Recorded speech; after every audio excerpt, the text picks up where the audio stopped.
Hello friends, welcome back to home queen life style of 365 days. நான் உங்கள் நதியா. எல்லோரும் எப்படி இருக்கீங்க? எல்லோரும் சந்தோஷமாகவும் உடல் ஆரோக்கியத்தோடையும் இருப்பீங்க அப்படின்னு நான் நம்புகிறேன். இது வந்து தேர்ஸ்டே மார்னிங் எடுத்த விலாக் தான். நைட்டே வந்து கவுண்டர் டாப்பெல்லாம் க்ளீன் பண்ணிட்டு அடுப்பெல்லாமே க்ளீன் பண்ணி வச்சுட்டேன். கொஞ்சம் வந்து பாத்திரங்கள் மட்டும் விளக்காமல் வச்சுட்டேன்.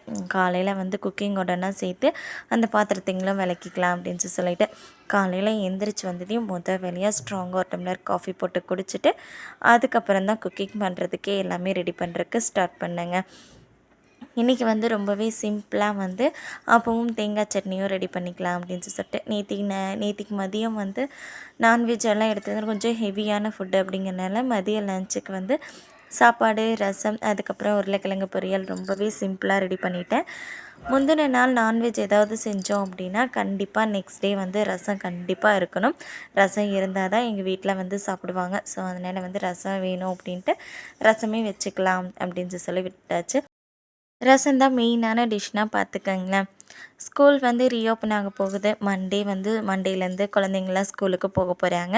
ஸ்கூலுக்கு தேவையான எல்லாமே வாங்கியிருப்பீங்க அப்படின்னு சொல்லிட்டு நான் நினைக்கிறேன். நானும் இன்றைக்கி தான் வந்து எல்லாமே வாங்கிட்டு வரக்கு போகணும். அதனால் கொஞ்சம் காலையிலேயே வந்து மதியத்துக்கு சேர்த்து லஞ்ச் ரெடி பண்ணி வச்சுட்டு கிளம்பிட்டோம் அப்படின்னா கரெக்டாக இருக்கும் அப்படின்னு சொல்லிட்டு தான் காலையிலேயே வந்து ரெடி பண்ணுறேன். குழந்தைங்களுக்கு ஸ்கூல் லீவ் விட்டதுலேருந்தே வந்து கொஞ்சம் லேட்டாக தான் எழுந்திரிக்கேன். கொஞ்சம் இல்லை 7:30 அந்த டைமுக்கு தான் எழுந்திரிச்சு குக்கிங்கே ஸ்டார்ட் பண்ணுறதுனா பார்த்துக்கங்களேன். ஸ்கூல் ஓப்பன் ஆகிருச்சு அப்படின்னா குறைஞ்சது ஒரு 4:30 இல்லை 5 எழுந்திரிச்சு குக்கிங் ஸ்டார்ட் பண்ணிவிட்டு 6:30 சமையல் வேலையை முடித்தேன் அப்படின்னா தான் கரெக்டாக இருக்கும். குழந்தைங்களெல்லாம் எழுப்பி ரெடி பண்ணுறதுக்கு சரியாக இருக்கும்னா பார்த்துக்கங்களேன். வீட்டில் இருக்கிற எல்லோரும் 60 நாள் எப்படி போச்சு அப்படின்னே தெரியல. டக்குன்னு குழந்தைங்களுக்கு லீவ் முடிஞ்சிருச்சு, இவ்வளோ சீக்கிரமாவா முடிஞ்சிருச்சு அப்படின்னு சொல்லி கேட்கும்போது எனக்கு கொஞ்சம் கடுப்பாக இருக்குது. ஏன்னு பார்த்தீங்கன்னா நம்மளுக்கு வீட்டில் இருக்க நம்மளுக்கு தான் தெரியும். நம்ம குட்டீஸுங்க பண்ண சேட்டையில் ஒவ்வொரு நிமிஷமும் எனக்கு வந்து ஒவ்வொரு யுகம் மாதிரி கடந்து போயிருக்கு. என்னென்னலாம் சேட்டை பண்ணினாங்க அப்படின்னு ஒவ்வொரு நிமிஷத்தையும் நான் கரெக்டாக சொல்லுவேன். லீவ் ஸ்டார்ட் ஆனதுலேருந்து இப்போ வரைக்கும் நம்மளை போட்டு பாடப்படுத்துறது நம்மளுக்கு தான் தெரியும். ஈஸியாக சொல்கிறாங்க, எப்படி போச்சுன்னே தெரியலன்னு. அனுபவிச்சது நான் தானே. கூட்டின வீட்டையும் 9 தடவை கூட்டி, விளக்குன பாத்திரத்தையே 4 டைம் விளக்கி, கிச்சனே கெதின்னு இருக்கிற அளவுக்கு போட்டு படுத்திட்டாங்க. நம்மளுக்கு மட்டும்தான் தெரியும். அதாவது அவங்களுக்கு விட்டாங்க. ஆனால் என்னுடைய ஆஃபீஸ் 24 ஹவர்ஸும் ஓப்பன்லேயே இருக்கிற மாதிரி பண்ணிட்டாங்க. நம்மளுடைய ஆஃபீஸ் என்ன, நம்ம கிச்சன் தான். சின்னதாக அது வேணும், இது வேணும், அது எடுத்துக்கொடு, இது எடுத்துக்கொடு. தண்ணிக்கு மட்டுமே ஒரு 10 தடவையாவது ஒரு மணி நேரத்தில் நடந்துருவேன். அந்தளவுக்கு போட்டு படுத்தி எடுத்துட்டாங்கன்னா பார்த்துக்கங்களேன். எப்படா ஸ்கூல் ரீஓப்பன் ஆகும் அப்படின்னு ஒரு 10 நாள்லேயே நினைக்க வச்சுட்டாங்க. ஊறப்பட்ட கம்ப்ளைண்ட்டு, 4 குட்டீஸும் சேர்ந்துட்டு சண்டை போட்டுட்டு அடிதடியோடையே நாள் போகும். காலையில் கண்ணை முழிக்கிறதுலேருந்து நைட்டு கண்ணை மூடுற வரைக்கும் சண்டை, கம்ப்ளைண்ட்டு. அவள் அதை பண்ணிட்டா, அவள் இதை எடுத்துட்டா, அவன் இதை செஞ்சுட்டான், இவன் எதை செஞ்சுட்டா. அப்பப்பா, இந்த அவங்களுடைய கொஷினுக்கு பதில் சொல்லி அவங்களுடைய கம்ப்ளைண்ட்ஸ் எல்லாம் கேட்டு அவங்க பிரச்சனையெல்லாம் தீர்த்து வச்சு அப்பப்பா எப்பப்படா முடியும் அப்படிங்கிற அளவுக்கு நம்மளை வச்சு செஞ்சுட்டாங்க. என் பொண்ணு என் பையனும் பண்ணுற சேட்டை மாதிரி நான் பண்ணியிருந்தேன் அப்படின்னா தொடப்பக்கட்டை எடுத்து துரத்தி துரத்தி எங்கள் அம்மா முத்தியிருப்பாங்க. நான் அப்படிங்கிறதுனால நான் கொஞ்சம் அமைதியாக பொறுமையாக இருக்கணும் அப்படின்னு சொல்லிட்டு எனக்கு சம்டைம்ஸ் தோணும். நான்லாம் சம்மர் ஹாலிடேஸில் வீட்லேயே இருந்தேன் அப்படின்னாலும் நாங்கள் 3 பேரும் அதிகமாக சண்டை போட்டுக்காமல் ஜாலியாக விளையாடுவோம். ஆனால் என் பொண்ணாகட்டும் என் பையனாகட்டும் அப்பப்போ சண்டை போட்டுக்கிட்டே இருக்காங்க. அவங்க பஞ்சாயத்தை தீர்த்து வைக்கவே முடியலன்னா பார்த்துக்கங்களேன். நீங்கள்லாம் உங்கள் சம்மர் ஹாலிடேஸில் என்னென்ன பண்ணீங்க அப்படின்னு சொல்லிட்டு கண்டிப்பாக கமெண்டில் ஷேர் பண்ணுங்கள். நான் என்னுடைய சம்மர் ஹாலிடேஸில் இந்த வேப்பம்பழம் இருக்குது பார்த்திங்களா, அதெல்லாம் பொறிச்சு அந்த வேப்பம்பழத்தில் வந்து கொட்டை இது பண்ணி விற்று நாங்கள்லாம் காசு பார்ப்போம். அந்த மாதிரிலாம் பண்ணுறதுக்கு செம்ம ஜாலியாக இருக்கும். நீங்கள் அந்த மாதிரி பண்ணியிருக்கீங்களா அப்படின்னு சொல்லிட்டு கண்டிப்பாக கமெண்டில் ஷேர் பண்ணுங்கள்.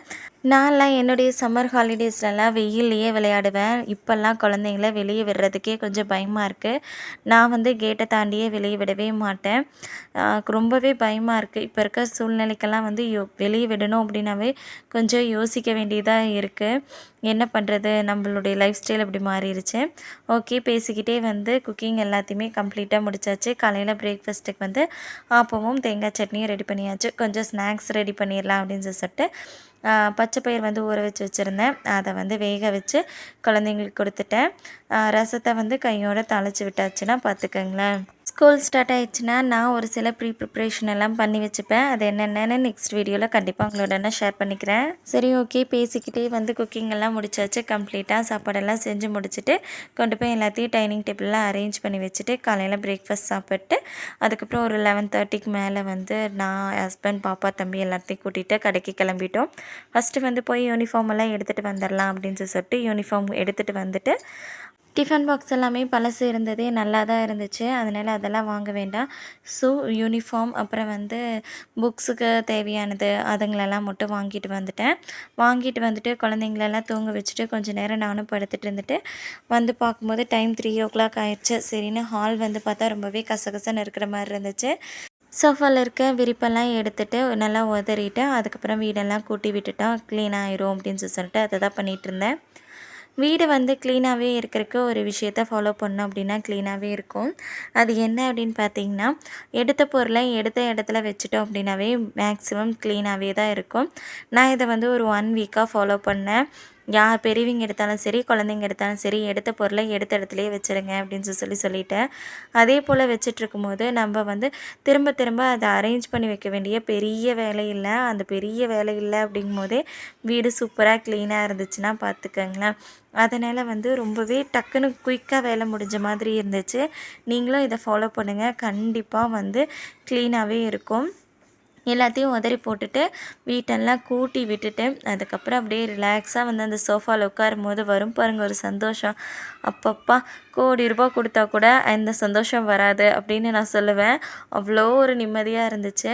கொஞ்சம் நேரம் உட்காந்துட்டு இருந்துட்டு இன்றைக்கி வந்து இதெல்லாம் பாத்திரமெல்லாம் கழுவும் போதே நான் வந்து இந்த செலவு டப்பாவையும் சேர்ந்து கழுவி வச்சுட்டேன். கழுவி வச்சு அதை நல்லா காய வச்சு எடுத்துகிட்டு வந்து வச்சுட்டேங்க. சரி, அதில் எல்லாமே ஃபில் பண்ணி வச்சிடலாம் அப்படின்னு சொல்லிட்டு தான். என்னுடைய செலவு டப்பாவில் நான் சிம்பிளாக தான் மசாலா ஐட்டம் எதுவுமே போட்டு வச்சுருக்க மாட்டேன். எல்லாமே தாளிப்பு ஐட்டம் தான் போட்டு வச்சுருப்பேன். கடுகு, கடலப்பருப்பு, உளுத்தம்பருப்பு, வெந்தயம், அப்புறம் வந்து சீரகம், மிளகு, மல்லி இதெல்லாம் தான் போட்டு வச்சுருப்பேன். இது வந்து டப்பாவில் வந்து வெந்தய டப்பாவில் வெந்தயம் முடிஞ்சிருச்சு. சரி, அதை வந்து விளக்கறக்கு போட்டுட்டு அப்படியே இருக்கிற வெந்தயத்தை போட்டு வச்சுட்டேன். உங்கள் செலவு டப்பாவில் என்னென்னலாம் போட்டு வச்சுருப்பீங்க அப்படின்னு சொல்லிட்டு கண்டிப்பாக கமெண்டில் ஷேர் பண்ணுங்கள். செலவு டப்பா அப்படின்னு நாங்கள் எங்கள் ஊர் பாஷையில் சொல்லுவோம். அஞ்சரை பெட்டினும் சொல்லுவாங்க இல்லைங்களா, அதுதான். தாளிப்பு வடகம் வந்து அக்கா வீட்டிலேருந்து எடுத்துகிட்டு வந்திருந்தேன்னு சொன்னாங்க பார்த்தீங்களா, அந்த தாளிப்பு வடகத்தை லட்டு மாதிரி இருந்ததை பூந்தி மாதிரி பொரிச்சு போட்டு காய வச்சுட்டேன். நல்லாவே காஞ்சிருச்சு. இதை வந்து சாம்பாருக்கெல்லாம் போட்டு தாளித்தோம் அப்படின்னா சும்மா அட்டகாசமாக இருக்கும். இதோட இந்த விலாக் முடிஞ்சிருச்சுங்க. கண்டிப்பாக உங்களுக்கு இந்த விலாக் பிடிச்சிருக்கும் அப்படின்னு நான் நம்புகிறேன். பிடிச்சிருக்கு அப்படின்னா லைக் பண்ணுங்கள், ஷேர் பண்ணுங்கள், கமெண்ட் பண்ணுங்கள். தேங்க்ஸ் ஃபார் வாட்சிங்.